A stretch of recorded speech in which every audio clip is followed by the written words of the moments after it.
ಹಣಕಾಸು ಸಚಿವೆ ನಿರ್ಮಲಾ ಸೀತಾರಾಮನ್ಗೂ ಕೂಡ ಡಿಕೆ ಶಿವಕುಮಾರ್ ಪತ್ರವನ್ನ ಬರೆದಿದ್ದಾರೆ. ಕೇಂದ್ರದಿಂದ 13,500 ಕೋಟಿ ಹೆಚ್ಚುವರಿ ನೆರವಿಗೆ ಮನವಿ ಮಾಡಿಕೊಂಡಿದ್ದಾರೆ. ಬ್ರ್ಯಾಂಡ್ ಬೆಂಗಳೂರಿಗೆ 5,000 ಕೋಟಿ ವಿಶೇಷ ಅನುದಾನ ಬೇಡಿಕೆಯನ್ನ ಇಟ್ಟಿದ್ದಾರೆ. ಅಪ್ಪರ್ ಭದ್ರಾಗೆ 5,300 ಕೋಟಿ ಬಿಡುಗಡೆಗೆ ಒತ್ತಾಯವನ್ನ ಕೂಡ ಮಾಡಿದ್ದಾರೆ. ಮೇಕೆದಾಟು ಕಳಸಾ-ಬಂಡೂರಿ ಯೋಜನೆಗೆ ಅನುಮತಿಯನ್ನ ಕೋರಿ ಪತ್ರವನ್ನ ಬರೆದಿದ್ದಾರೆ. ಕೃಷ್ಣ ನ್ಯಾಯಮಂಡಳಿ ತೀರ್ಪು ಗೆಜೆಟ್ ಪ್ರಕಟಣೆಗೆ ಆಗ್ರಹಿಸಿದ್ದಾರೆ. ಈ ಮುಖಾಂತರ ಕರ್ನಾಟಕದ ತೆರಿಗೆ ಹಂಚಿಕೆಯ ಪಾಲು 4.131%ಗೆ ಏರಿಕೆಗೆ ಸ್ವಾಗತ ಮಾಡಿದ್ದಾರೆ. ಮತ್ತೆ ಮೂಲಸೌಕರ್ಯಕ್ಕಾಗಿ 3,500 ಕೋಟಿ ಬೇಡಿಕೆ. ಯಾವ ಮೂಲಸೌಕರ್ಯ ಅಂದರೆ ಗ್ರಾಮೀಣ ಮೂಲಸೌಕರ್ಯಕ್ಕಾಗಿ 3,500 ಕೋಟಿ ರೂಪಾಯಿ ಬೇಡಿಕೆಯನ್ನ ಇಟ್ಟಿದ್ದಾರೆ. ಒಂದು ಕಡೆ ಪ್ರಧಾನಿ ನರೇಂದ್ರ ಮೋದಿಯವರ ಮುಂದೆ 18 ಬೇಡಿಕೆಗಳನ್ನು ಇಟ್ಟಿದ್ದಾರೆ. ಮತ್ತೊಂದು ಕಡೆ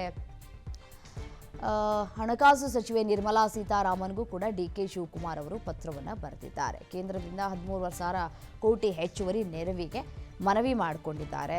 ಮತ್ತು ಬೆಂಗಳೂರಿಗೆ ಅಂತ ಹೇಳಿ 5,000 ಕೋಟಿ ವಿಶೇಷ ಅನುದಾನ ಬಿಡುಗಡೆ ಮಾಡಬೇಕು ಅಂತ ಹೇಳಿ ಒಂದು ಕಡೆ ಅಭಿವೃದ್ಧಿಗಾಗಿ ಮನವಿ ಮಾಡಿಕೊಂಡಿದ್ದಾರೆ. ಅದರ ಜೊತೆಗೆ ಅಪ್ಪರ್ ಭದ್ರತಾಗೆ ಈ ಒಂದು 5,300 ಕೋಟಿ ಬಿಡುಗಡೆಗೆ ಮನವಿ ಮಾಡಿಕೊಂಡಿದ್ದಾರೆ. ಮುಂದಿನ ದಿನಗಳಲ್ಲಿ ಯಾವ ರೀತಿಯಾಗಿ ಸ್ಪಂದಿಸುತ್ತಾರೆ ಅನ್ನೋದನ್ನು ಕಾದು ನೋಡಬೇಕು. ಬೇಡಿಕೆ ಏನೋ ಆಗಿದೆ, ಮನವಿ ಏನೋ ಆಗಿದೆ, ಪತ್ರ ಏನೋ ರವಾನೆ ಆಗಿದೆ. ಯಾವ ರೀತಿಯಾಗಿ ಕರ್ನಾಟಕ ವಿಚಾರ ಅಂತ ಬಂದಂತಹ ಸಂದರ್ಭದಲ್ಲಿ ಪ್ರತಿ ಬಾರಿಯೂ ಕೂಡ ಮಲತಾಯಿ ಧೋರಣೆಯನ್ನು ಮಾಡಿರೋದನ್ನು ನಾವೆಲ್ಲರೂ ಕೂಡ ಗಮನಿಸಿದ್ದೇವೆ. ಅತಿ ಹೆಚ್ಚು ಇಲ್ಲಿಂದ ಟ್ಯಾಕ್ಸ್ ಪೇ ಆಗುತ್ತೆ ಕರ್ನಾಟಕದಿಂದ. ಸೊ ಹಾಗಾಗಿ ಅದಕ್ಕೆ ಅಟ್ಲೀಸ್ಟ್ 1/4% ಆದರೂ ಎಕ್ಸ್ಪೆಕ್ಟ್ ಮಾಡುತ್ತೆ ಕರ್ನಾಟಕ. ಬಟ್ ಆದರೆ ಇದುವರೆಗೂ ಕೂಡ ಎಕ್ಸ್ಪೆಕ್ಟೇಷನ್ಸ್ಗೆ ತಕ್ಕಂತೆ ಯಾವುದೇ ರೀತಿಯಾದಂತಹ ಸ್ಪಂದನೆ ಸಿಕ್ಕಿಲ್ಲ. ಈ ಬಾರಿ ಆದರೂ ಸಿಗುತ್ತಾ? ಯಾಕೆಂದರೆ CM ಬದಲಾವಣೆ ಆಗಿದ್ದಾರೆ.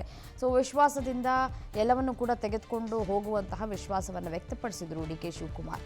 ಅದರಂತೆಯೇ ಎಲ್ಲವೂ ಕೂಡ ಅಂದುಕೊಂಡಂತೆ ಆಗುತ್ತಾ? ಮುಂದಿನ ದಿನಗಳಲ್ಲಿ ಯಾವ ರೀತಿಯಾಗಿ ಸ್ಪಂದಿಸ್ತಾರೆ ಬಿಜೆಪಿ ಸರ್ಕಾರದವರು ಕಾದು ನೋಡಬೇಕು.